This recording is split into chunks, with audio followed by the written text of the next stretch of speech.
Hello again, my name is Nakwa Kwabla and welcome to Inclusive Angles. Today I have with me Gary L. Smith. For the longest time I've known him, all he's been doing is sports. I don't know if he's done something else before, but Gary is the person to go to when you want anything sport, both on African sports, European sport, Asian, American, and I dare say Latin America. Like he's everywhere. Gary, good to have you Yes, on the show. I. It's a pleasure to be here. Thank you for having me. Yeah, can we talk briefly about the just ended World Cup? I mean about the African Yeah, teams.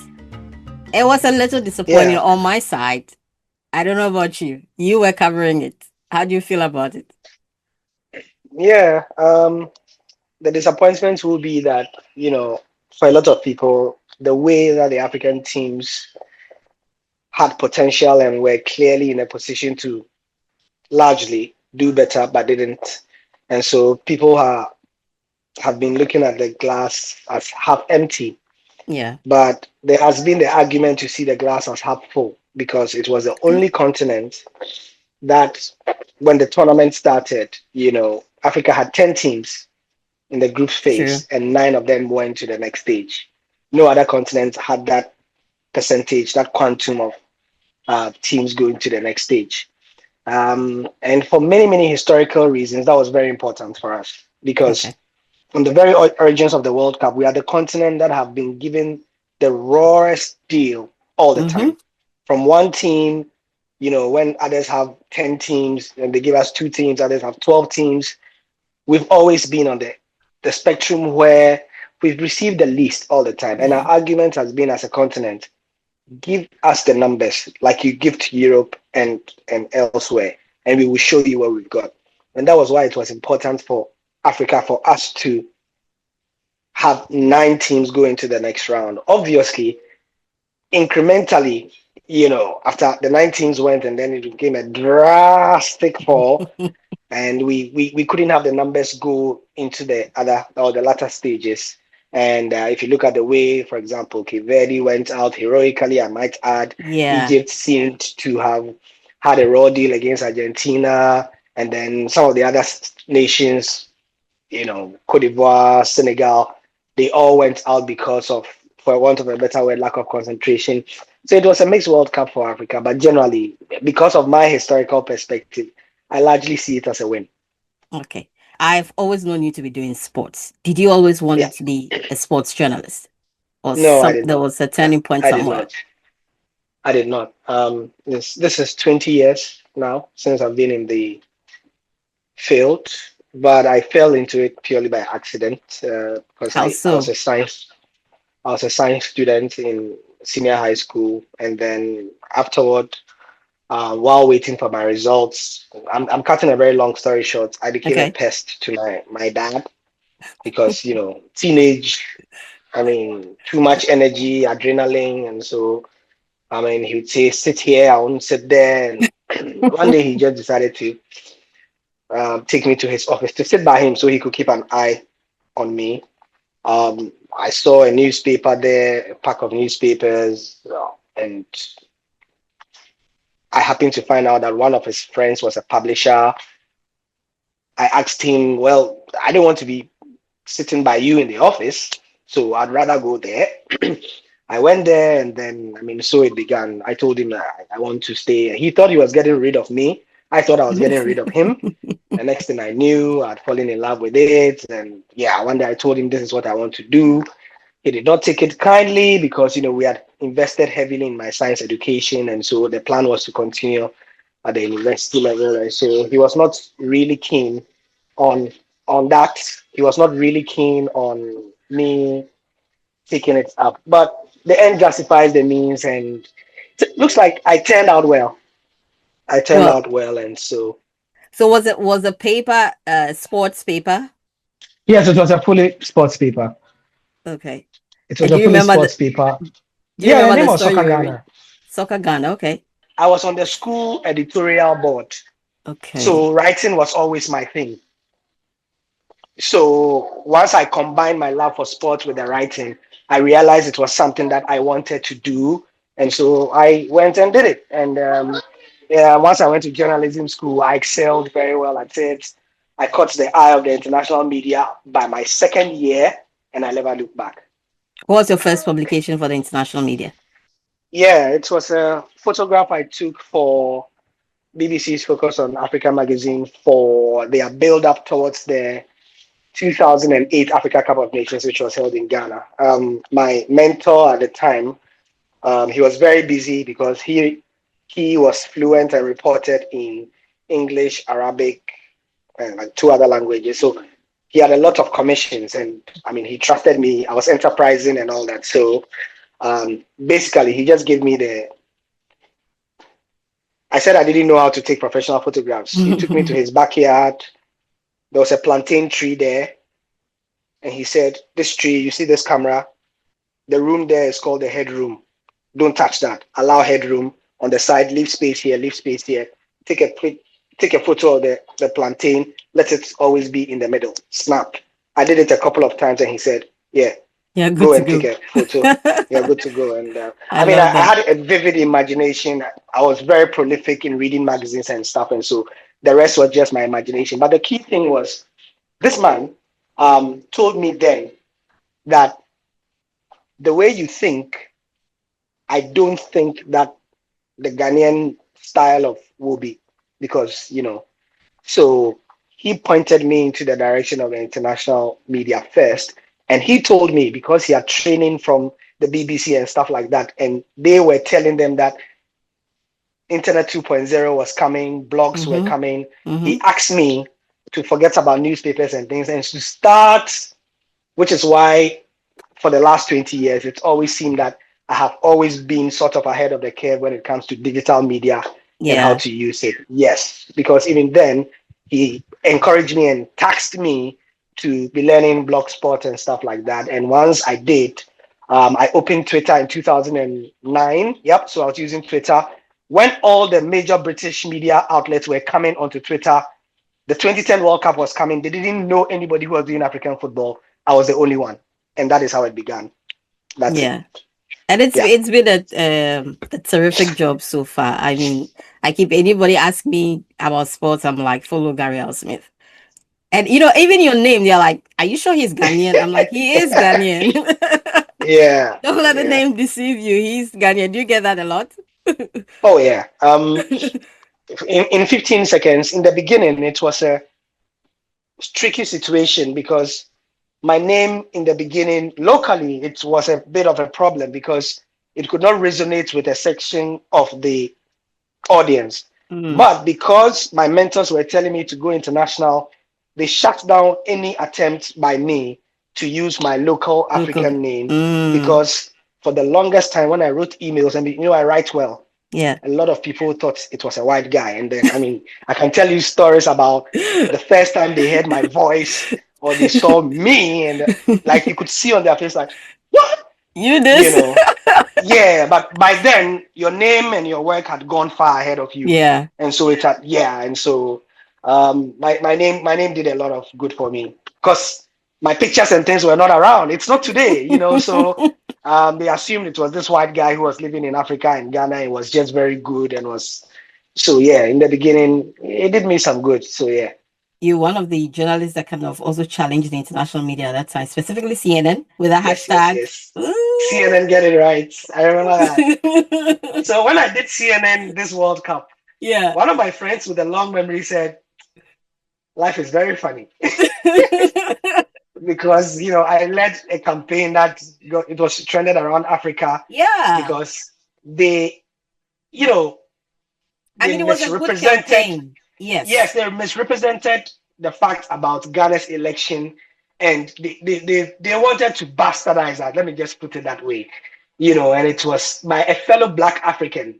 The reports Unfortunately. were done by a fellow Black African, and they misrepresented, our elections, how we were doing the election. So this was the 2012 elections. Yeah. And so, I mean, I was quite popular and had some clout on Twitter then. And so I just started the hashtag CNN get it right, and it just trended. It And blew up. CNN didn't apologize, but they No, no, quickly, no. they quietly withdrew all the stuff. And then many years later, I keep getting gigs from CNN. But yeah, it is what it is. It is what it is, and it was a good thing because not only that, there've been a couple of times, not only CNN that don't get it right, and that's when we talk about using local journalists, and then some people will say, Mm. okay, but they use a local journalist, but then of course the journalists will write the story, but there are people at the top, the editorial leads, who would Who give you sanction or commission it? yes. Yeah. So anyway, that was a good thing. I applaud you. I mean, I admire that courage of you from that on. So now you do stuff for CNN. I've seen you on Al Jazeera, Al Jazeera, the Guardian. Where else? Where not else? Where not else? Exactly. I mean, by the grace of God and hard work, I've pretty much been every major international news outlet I think I have done worth talking about. I think I have done. So yeah, almost everybody I think I have worked for or worked with in some capacity. Yes. Yeah. It has come like together 360, where you are now the regional lead for Sporty Group.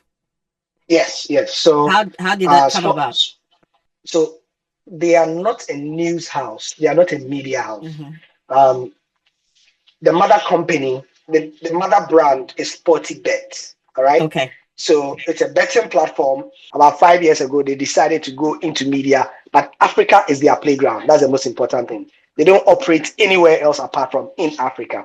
And so they decided to diversify into media. They set up their own TV station called Sporty TV that is available in 4 countries at the moment: Ghana, Nigeria where it started, and then Kenya, South Africa. So these 4 countries. Then a couple of years ago, they decided. I mean, the TV has been successful, Hmm. but radio is really the heartbeat of the masses in Africa. Let's try radio. And from their research, they decided that Ghana will be the first and best place to start. They found me to be the lead, and so we set up it from scratch. And in our first year, we completely blew the everything. We are the first and only sports radio station in the history of Ghana. It's never happened before. 24/7 radio sports, and it's not happened because it's expensive to run. It's Mm. expensive to run. The way I work is I have always been very outward looking, but have always kept my feet on the ground in Africa. Hmm. And so I am very, very experienced internationally. Like you said, I've worked with almost everybody who matters in the international space. So Hmm. I know how they work. And because this was an international brand, I knew, I mean, on the tip of my fingers, I knew exactly what they wanted. But I am also very, very, hooked onto the local terrain, the local sources, the local business climate. And I've you've also done been the radio head. for a long time. Yes, I've been the head of media at two of Ghana's probably most organized, that is City Sports and then Multimedia Group. Yeah. So the business side I was quite well versed with. I have a business education behind me as well. And so putting it all together with the structure that was already in place from the Sporty Group, I think they thought that I was the best person for the job, and I think that they probably were right. They are If I right. may They say didn't so. have to look far. They are right. Yeah. And this Yeah. brings me to like, having African journalists. I don't like to use the word local journalists. Having journalists in But their you're right. country tell, Local journalists. yes, Yeah. tell their stories because like you said, you've always done this. You've like you know them at your fingertips. You if I ask you to name any club in DRC, Sure. you give that to me right now. Like you know it. And you've been in it for a long time. You've seen the growth, you've also seen the challenges. What has Mm. surprised you the most? Well, I think the challenges always surprise me because when you think that you have a grasp on the challenge and then try to begin to solve it, you realize that it takes on a different form, um, which in essence means that you never stop learning. Yeah. That is why you may notice I always balk at the term when international media want to use that for me, African sports expert Gen or African football expert. I like to say African sport or African football specialist because the term expert is, bro, you are not an expert. Trust me. Like it will It's humble a you. heavy Like the crown. terrain, the terrain will humble you. So the challenges are many. And just to touch on a few, the challenges of structure still remain a problem for us. It's a reason why we are so still far behind our Western counterparts because they have structure. They have structure that is, most importantly, is improved on a daily basis. Even when we have structure, we don't improve on it because our media owners don't want to invest in it to be better. Yeah. This is me sitting down just listening to you. It's like, preach. Preach, yeah, so and it's Preach. worrying for the next generation as well because Yeah. then this is my 20th year. I have started thinking about legacy and it bothers me a lot because the kind of rigor that I got and the kind of people that I saw giving me that rigor, I don't know if I have the ability to give the number of people who need. If one person doesn't need it, because what we need is a critical mass. That's why I always get a little bit annoyed when I see people touting the I am the first, and we like that a lot as Africans. I'm the first, I am the first, I am the first. No, we don't need you alone up there. We Time to need a spread the critical knowledge. Yeah. we need the critical mass of us. It's so important because tomorrow, Gary, maybe I don't want to even use a fatalistic example. Gary will just be asleep. But in the week when there's a big global news story, there should be somebody who has the same or similar amount of knowledge and skill, most importantly, to tell the story with skill. Because the global media would want the stories told, but they want it to meet their standards because they want the camera work to be shot a certain way. Yeah. They want the script to be written a certain way. True. And if you don't have that training of having gone through certain editors in your lifetime, you cannot, as famous footballer said, experience is not sold in the market.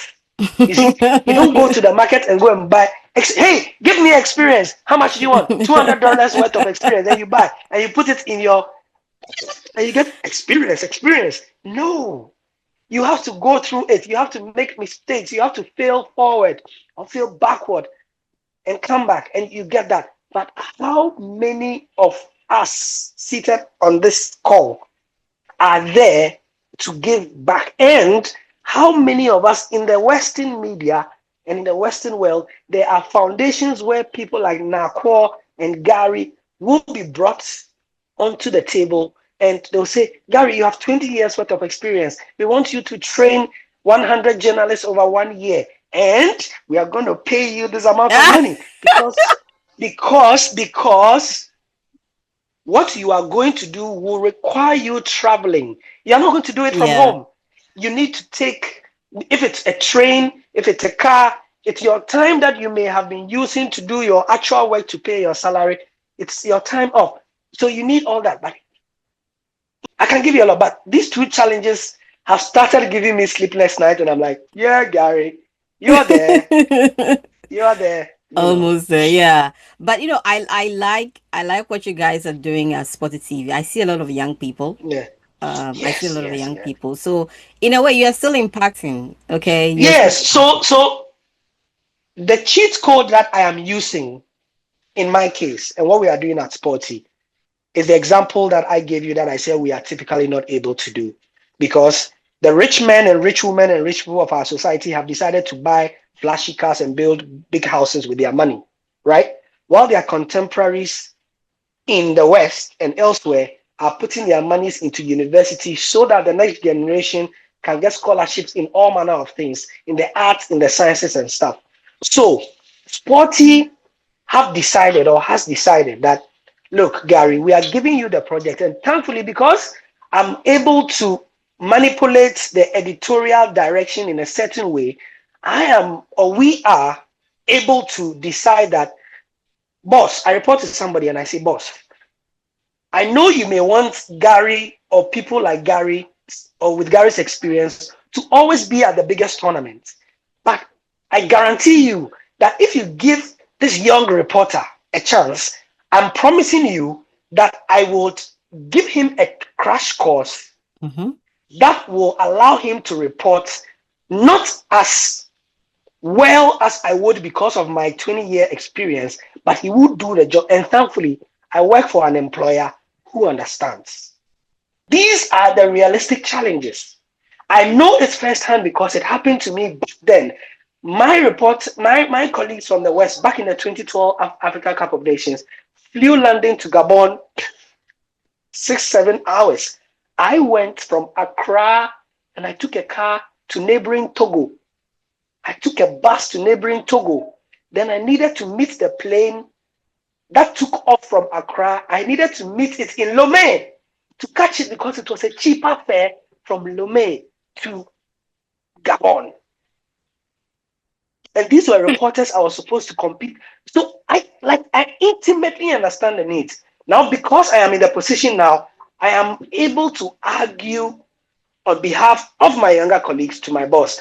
But what if I was in charge, but I were not a former journalist, but an administrator and just a paper pusher? I'll You say, say no. It's oh, too expensive. It's too far. oh, it's too expensive. We 16 watch it hours, on you will get TV. there. Watch it exactly. So these are some of the challenges, and because we don't have time just Yeah. to compress, these are the challenges and how we try to.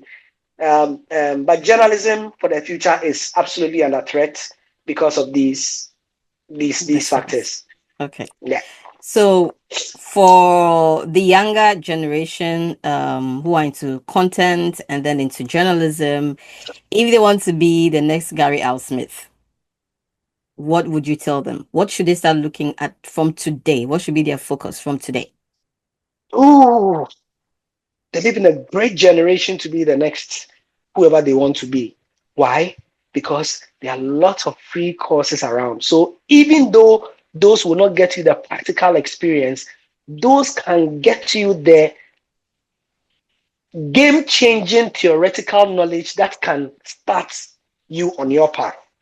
Very important, because only 10 years ago, the person in your position now as a young journalist was not getting the practical experience, was No, not also getting the theoretical experience, no. because all they were being taught in journalism school was 10 years outdated. Today, with the touch of a button on your phone, you are getting the most up-to-date media or content creation education on your fingertips. All you need to do is to be dedicated. That's Yep. all. So that's a fantastic advantage that they have. The only biggest challenge I would say is experiential. So would you get a Gary or a Nakwa to give you the chance, to give you the opportunity to become an intern, or are there any internships available in the first place for anybody to give you the internship? Because we have more and more people fighting for fewer and fewer internship opportunities, which is where we need the rich men and Yeah, the to rich women invest.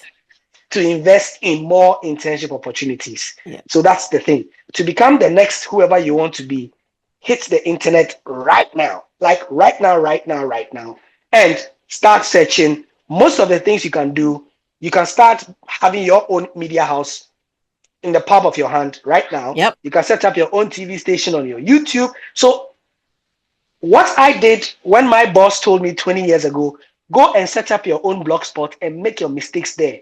By the time ITV came for me in 2010, I had 2 years worth of my own mistakes that I had made. And so when they said ESPN came and said, hey, do you know how to work on a blog? I said, yes, show us. I just sent them a link. They're like, oh, yeah, this is not bad. You know how a back end works. You know how hyperlinks work. Yeah. Let's go. And that was it. So we need the next generation of whatever to start their own portfolios.